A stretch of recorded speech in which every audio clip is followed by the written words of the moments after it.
Hi viewers, ఎలా ఉన్నారు?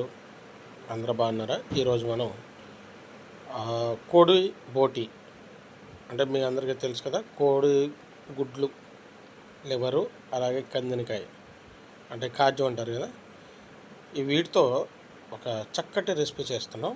అయితే ఇది ముందుగానే మనం ఇవన్నీ బాయిల్ చేసి పెట్టుకున్నాం. బాయిల్ చేసి పెట్టుకున్న వాటిని చక్కగా పసుపు వేసుకుని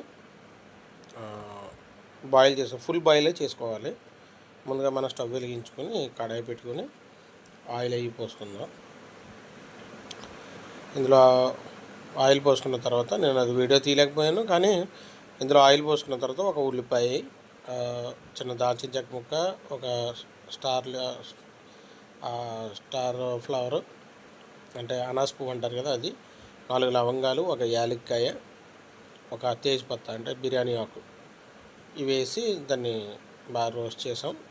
అలాగే దీంట్లో కొంచెం ఒక 2 పచ్చిమిరపకాయ చీలికలు కూడా మనం వేసుకోబోతున్నాం. అలాగే ఇందులో కొంచెం చిన్న స్పూన్ కాబట్టి 2 స్పూన్లు వేస్తున్నాను. ఒక పెద్ద టేబుల్ స్పూన్ అల్లం వెల్లుల్లి పేస్ట్ వేసుకొని శుభ్రంగా ఫ్రై అయ్యేంత వరకు వేయించుకుందాం. ఇప్పుడు నేను చెప్పే ఈ ఫుడ్ ఉంది కదా, ఇది చాలా టేస్టీగా ఉంటుంది. మీరు చక్కగా చేసుకోవచ్చు. ఎవరైనా సరే చాలా సునాయాసంగా ఈజీగా చేసుకునే ఒక రెసిపీ అనమాట. సో మీరు ఎవరైనా సరే దీన్ని సిద్ధం చేసుకోవచ్చు. చూసారా, 2 పచ్చిమిరపకాయ చీలికలు వేసాను. ఇందులో కొంచెం పసుపు వేసుకొని ముందుగా అదే బాయిల్ చేసి మనం వేసుకున్నాం కదా, చూడండి, ఈ బాయిల్ వేసుకుని చక్కగా దాంట్లో కొంచెం వాటర్ కూడా ఉంటుంది కదా, ఆ వాటర్ ఎవాపరేట్ అయిపోయే వరకు, అంటే ఆ వాటర్ అంతా పోయేంత వరకు, ఆవిరయ్యేంత వరకు కూడా మీరు చక్కగా దీన్ని చేసుకోవచ్చండి. చూడండి, చక్కగా ఇదంతా అయిపోవాలి. ఇందులో మనం ఆయిల్ పోసాం కదా, ముందు ఆయిల్ బయటకు వచ్చే వరకు వేయాలి. ఇందులో కొంచెం పసుపు వేసుకొని మళ్ళీ ఒకసారి తిప్పుకుందాం. అలాగే కొంచెం సాల్ట్, ముందు బాయిల్ చేసిన వాటిలో కూడా లైట్గా సాల్ట్ వేసుకోవాలి, ఎందుకంటే పీసెస్కి సాల్ట్ పట్టుకోవాలి కదా, దాంట్లో సాల్ట్ వేసుకోవాలి. ఇందులో కూడా కొంచెం తక్కువ సాల్ట్ వేసాను. సాల్ట్ వేయడం వల్ల ఏంటంటే ఇంకా ఏమైనా వాటర్ ఉంటే డ్రై చేసేస్తాను. ఓకే, ఫ్రై చేసుకుందాం. ఇంకా అంతేకాకుండా ఇప్పుడు చూడండి, అది అడుగుతూ ఉంటుంది, తిప్పుతూ ఉండాలి, ఎందుకంటే మనం తిప్పడం ఆపేస్తే అడుగు పెట్టేస్తుంది. ఇంకా చూసారా, నురుగు కూడా వస్తుంది దాంట్లోంచి. ఇప్పుడు కొంచెం కరివేపాకు వేసుకున్నాం. కరివేపాకు వేసుకొని అది కూడా చక్కగా ఫ్రై అయ్యే వరకు చూద్దాం.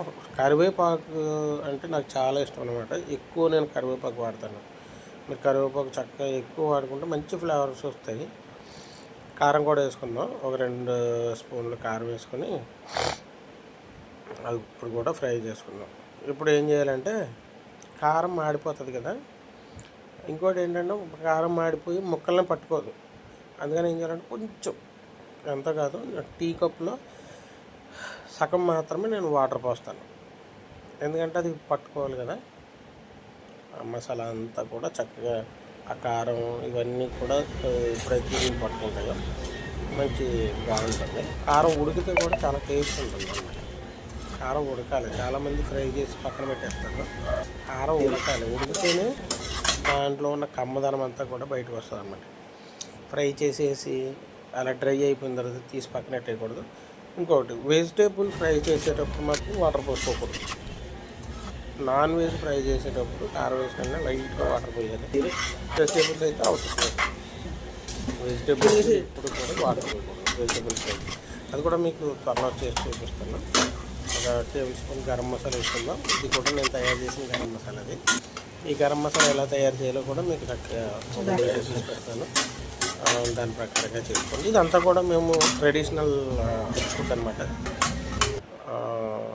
ఎందుకంటే ఇంకా ధనియాల పొడి చూడండి, కొరియండర్ పౌడర్ అనమాట.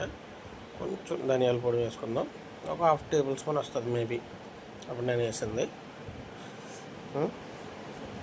ఇది ఫ్రై చేసుకొని చక్కగా పెట్టుకుందాం. చూడండి ఎంత సువాసన వస్తుందంటే ధనియాల పొడి వేసిన తర్వాత చాలా మంచి సువాసన వస్తుంది. ధనియాల పొడిలో ఉండే ఫ్లేవరు చాలా టేస్టీగా మంచి వాసన వస్తుంది అనమాట. ఇది చాలామంది ఇష్టపడతారు. సో మేము హోటల్లో చేసేటప్పుడు కూడా ధనియాల పొడి వేసి చేస్తే చాలా టేస్ట్ ఉండేది.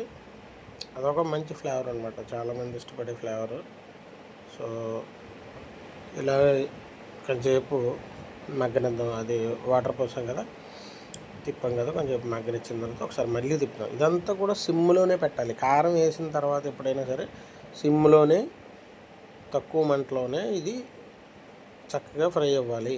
మరి ఎక్కువ మంట పెట్టారనుకోండి కారం మాడిపోతుంది. కారం మాడిపోతే చేదు వస్తుంది. మీరు చేదు వస్తే అసలు తినలేరు. సో ఇది మేము హోమ్ మేడ్ కారం కూడా, ఈ కారం కూడా ఎలా చేయాలో కూడా నేను వీడియోలో పెడతాను. నేను ఏదైతే చెప్పానో ఇవన్నీ కూడా వీడియోలో పెడతాను. మీరు ప్రతిదీ కూడా చూసుకోవచ్చు. ఓకే, అది లింకులు కూడా నేను డిస్క్రిప్షన్లో పెడతాను. ఇప్పుడు ఇవన్నీ చేయలేకపోతున్నాను, నేను కొత్తగా పెట్టాను యూట్యూబ్ ఛానల్. సో ఇవన్నీ నేను చేయలేకపోతున్నాను. ఇప్పుడు మళ్ళీ ఇంకో 2 పచ్చిమిరపకాయ సిరిగలు వేసుకున్నాం. సో ఈ కూడా చక్కగా ఫ్రై చేద్దాం. ఎందుకంటే పచ్చిమిరపకాయ లాస్ట్లో వేస్తే దాని నుంచి వచ్చే అరోమా అనేది చాలా బాగుంటుంది. అది ఫ్లేవరు చాలా బాగుంటుంది అన్నమాట పచ్చిమిరపకాయ. ఇది నాకు ఉన్న అలవాటు. పచ్చిమిరపకాయ, ఉల్లిపాయ ముక్కలు ఇవన్నీ కూడా పైన వేస్తాను నేను. ఎందుకంటే ఆ ఫ్లేవర్ చాలా డిఫరెంట్గా ఉంటుంది. అది నాకు చాలా ఇష్టం అన్నమాట. ఇప్పుడు ఉల్లిపాయ ముక్కలు పచ్చి తినేదానికంటే దీంట్లో వేసుకుంటే అది ఒక మంచి సువాసన వస్తుంది. అలాగే మంచి ఆ ఉల్లిపాయ కూడా చాలా టేస్ట్గా ఉంటుంది. సపరేట్గా చేసుకుని ఉల్లిపాయ ముక్కలు తినొచ్చు. అలా నాకు చాలా ఇష్టం అనమాట. సో దాని గురించి నేను పైన వేస్తూ ఉంటాను ఫ్రైలు చేసేటప్పుడు. సో అవి కూడా మీరు చూడొచ్చు. ఈ ఫ్రైలో అయితే నేను ఉల్లిపాయలు పైన వేయట్లేదు. ఎందుకంటే పిల్లలకి పెడదామని, పిల్లలు చాలా ఇష్టంగా తింటారు మా వాళ్ళు. సో వాళ్ళ కోసమని సపరేట్గా రప్పించి పెట్టాను అనమాట. అందుకని నేను ఇవన్నీ చేయట్లేదు. సో చూడండి, సిమ్లో పెట్టుకుందాం.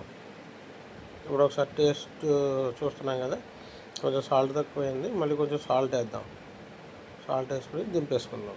సరేనా? అయిపోయింది. అంత సింపుల్. ఓకే.